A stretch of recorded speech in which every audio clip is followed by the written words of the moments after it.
નમસ્કાર ખેડૂત મિત્રો, મારું નામ છે અલ્કેશ પટેલ અને આપણી યુટ્યુબ ચેનલ છે ખેતીની વાત મારું ગુજરાત. તો મિત્રો આજે તારીખ છે 12/8/2024. ગઈકાલે રવિવારે આપણે વિડીયો બનાવ્યો હતો એક કે કપાસની અંદર ગુલાબી ઈયળનો જે શરૂઆત થઈ ચૂકી છે. ઈયળ આગતરા જે વાવેતર કર્યા છે એની અંદર ઈયળ દેખાવા માંડી છે, ઈયળ જોવા મળી રહી છે. તો તમે તમારા ફિલ્ડની વિઝિટ કરજો.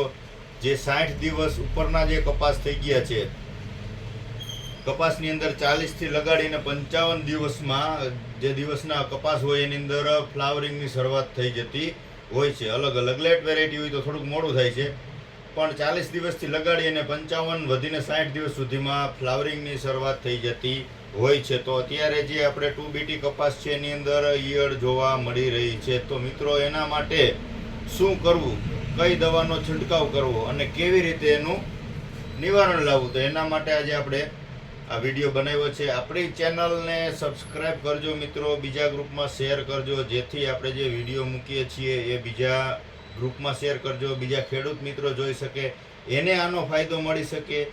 અને સારી વસ્તુ, સારી ક્વોલિટીની આપણે ભલામણ કરીએ છીએ તો બને એટલા વધારે ખેડૂતને આનો ફાયદો મળી શકે એવી આપણી અપેક્ષા છે. તો મિત્રો આપણે વાત કરવાની છે કે કપાસમાં ગુલાબી ઈયળની શરૂઆત થઈ છે અથવા આવી ગઈ છે અથવા અંદર દેખાવા માંડી છે કે નથી આવવા દેવી, તો એના માટે શું કરવું?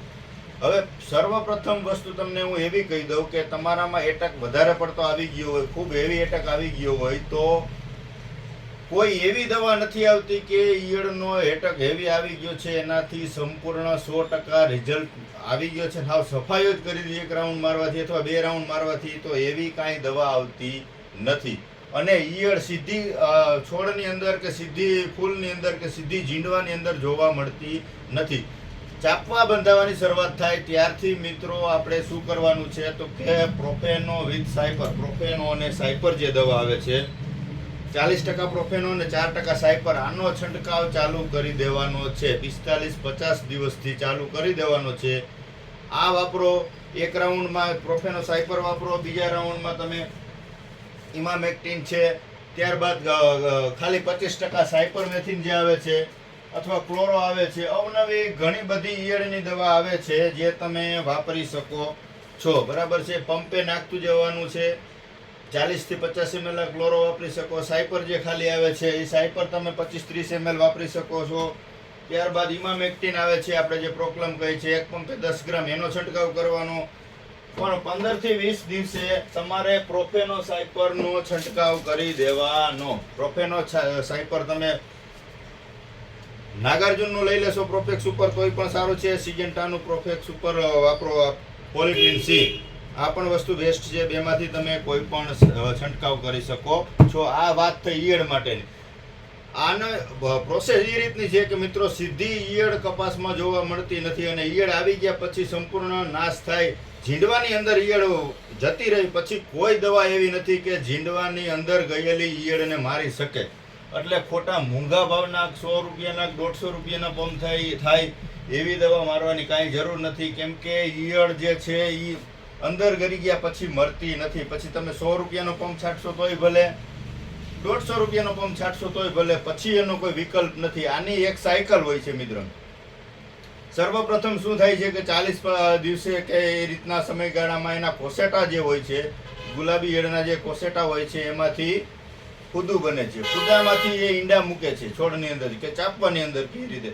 ત્યારબાદ ઈંડામાંથી જે ઈયળ બને છે, આ એની સાયકલની 15 દિવસની પ્રોસેસ હોય છે. હવે આપણે એ 15 દિવસની અંદરમાં તમે ઈયળની કે ઈંડાનાશક કે ઈયળની કોઈ પણ દવા નથી મારી તો એમાંથી ઈયળમાં રૂપાંતર થઈ જશે, ઈંડામાંથી ઈયળ બની જશે અને ઈયળ બની ગયા પછી તમારા ઝીંડવાની અંદર ઉતરી જશે. પછી એનો કોઈ વિકલ્પ નથી. પણ જ્યારે કોસેટાની અંદરથી એની પ્રોસેસમાંથી ફૂદું બનતું હોય, ફૂદામાંથી ઈંડા બનતા હોય, ઈંડા મૂકતું હોય, આ પ્રોસેસ દરમિયાન જે આપણે દવાનો છંટકાવ કરી દીધો છે તો ફૂદું આ દવા દ્વારા મરી જાય છે. એના ઈંડા જે હોય છે એ પ્રોફેનો સાયપર દ્વારા નાશ પામે છે. તો આની સાયકલ ચાલુ હોય એ દરમિયાન ગમે ત્યારે આપણે દવાનો છંટકાવ કરેલો હશે તો આ નાબૂદ એવી રીતે થઈ શકશે. બાકી ઈયળ બની ગઈ છે, ઝીંડવાની અંદર ટોચો મારી દીધો છે, જીંડવામાં પ્રવેશ કરી ગઈ છે પછી કોઈ એવી દવા આવતી નથી કે તમે એને કંટ્રોલ કરી શકો. પછી તમે ગમે એટલી મોંઘી દવા વાપરશો કાંઈ રિઝલ્ટ મળવાના નથી.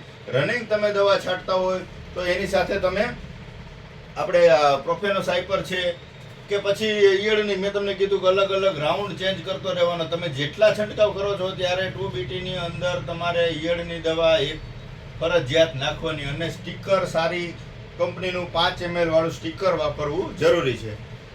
અત્યારે તમારે 45-50 દિવસનો કપાસ થયો હોય તો પ્રોફેનોસાયપર વાપરો. એની સાથે ચૂસિયા જો હોય તો ચૂસિયા માટે આપણે વધારે હેવી એટેક હોય તો તમે એની અંદર ઉલાલા વાપરી શકો છો. આની અંદર ચૂસિયા અમુક ટકા જે ટચમાં આવશે એ સફેદ માખી પણ મરી જશે. અને ત્યારબાદ તમારે વાપરવું હોય તો એક આપણે પારિજાત કંપનીનું આવે છે નાઉકો, પારિજાતનો આવે છે નાઉકો. આની અંદર આવે છે ડાયનોટેફોરાન 20%. આના રિઝલ્ટ પણ ખૂબ સારા છે. એક પંપની અંદર 8 થી 10 ગ્રામ નાખવાનું ચૂસિયામાં ખૂબ સારા રિઝલ્ટ મળે છે. આનાથી વધારે એટક હોય ચૂસિયાનો અને સફેદ માખીનો તો ઉલાલા વાપરી દેવાનું છે. આની અંદર સફેદ માખી અને મોલો છે અને ચૂસિયા આ વસ્તુની અંદર કંટ્રોલ આપશે. સાથે તમારે 55-60 દિવસનો કપાસ થઈ ગયો તો ફ્લાવરિંગ માટે તમારે NPK 05234 વાપરી દેવું. કોઈ પણ ઘણી બધી સારી કંપની બનાવે છે. આ કોરોમંડલનું છે.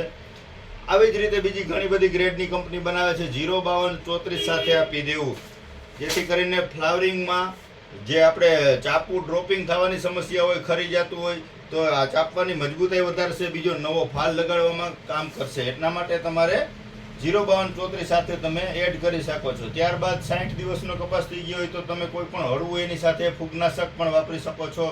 જેવું કે કોન્ટાપ છે, આપણે ટાટાનું કોન્ટાપ છે કે UPLનો સાફ પાવડર છે કે કોઈ પણ વસ્તુ તમે સાથે 15 થી 20 દિવસના ગાળામાં એક વખત ફંગીસાઇડનો સ્પ્રે કરવો જેથી કરીને ખૂણા ટપકાનો રોગ છે, ટીકા ગેરું, કપાસની અંદર લાલ ટપકી પડતી, લાલ ડાઘા થતા હોય, ચાપવાની અંદર લાલ ટપકી પડીને લાલ ડાઘા થતા હોય, ચાપવું પડી જતું હોય છે. એટલે ફૂગનાશકની ઉણપ પણ ક્યાંય ને ક્યાંય છોડને અસર કરતી હોય છે. એના કારણે તમારે ફૂગનાશક પણ વાપરતું રહેવાનું છે. અત્યારે મેન મુદ્દો ઈયળનો છે તો ઈયળની દવામાં પ્રોફેનો નથી છાંટી શકતા તો એ કોઈ પણ બીજી ઈયળની દવા વાપરી દેવી. પછી તમે પ્રોક્લેમ વાપરો તોય ભલે અને 5 ml થી કોરાજન વાપરો, FMCનું વાપરો કે બીજી કોઈ પણ સારી કંપનીનું, પણ ઈયળની દવા ખાસ નાખજો. એટલે શું છે કે ફૂદામાંથી જે ઈંડું બને, ઈંડામાંથી જે ઈયળ બને એ પ્રોસેસ 15 દિવસ ચાલતી હોય. 15 દિવસના સમયગાળામાં તમે 2 છંટકાવ થઈ ગયા હોય તો એ ઈયળ બની શકે નહીં. જો ઈયળ ન બને તો તમારા ઝીંડવામાં પ્રવેશ કરી શકે નહીં. બાકી ઝીંડવા સુધી ઈયળ પહોંચી ગઈ પછી કોઈ દવા એને અસર કરતી નથી મિત્રો. તો અત્યારે આ કપાસની ખાસ માવજત કરવાની છે, એક જે આગતરા છે એની અંદર, તો આ પ્રોસેસ અત્યારે કરી દેવી ખૂબ જરૂરી છે. મગફળીમાં મૂંડાનું પ્રમાણ મૂંડાનો પ્રકોપ દિવસે ને દિવસે ખૂબ વધતો જાય છે. તો એના વિશે આપણે કાલના વિડીયોમાં ચર્ચા કરશું. એકને એક વિડીયો ખૂબ લાંબો થતો જાય છે.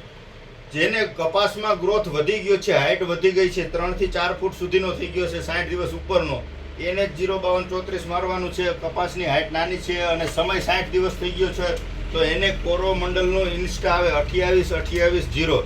આનેથી ગ્રોથ વધારે થશે. હાઇટ વધારવા માટે તમે આ પણ વાપરી શકો છો. આનેથી ફ્લાવરિંગ પણ લાગશે અને ગ્રોથ પણ વધશે. એ રીતનું થશે. પણ જેને ગ્રોથ પૂરો થઈ ગયો છે એને 05234 60 દિવસ પછી વાપરવાની ભલામણ છે મિત્રો. અને સ્ટીકર ખાસ વાપરજો મિત્રો. અવનવા આપણા વિડીયો દરરોજ આપણે મૂકતા જ રહીશું. હવે કાલે મગફળી વિશે, આપણે મુંડા વિશે ચર્ચા કરવાની છે. તો આપણા વિડીયો જોવા માટે બીજા ગ્રુપમાં તમે આપણા આજે ચેનલને આપણે શેર કરજો, સબસ્ક્રાઇબ કરજો મિત્રો. ઓલ ઉપર ક્લિક કરી અને તમામ ગ્રુપમાં તમે શેર કરજો જેથી આપણી અવનવી માહિતી મળતી રહે. નમસ્કાર મિત્રો. જય જવાન, જય કિસાન.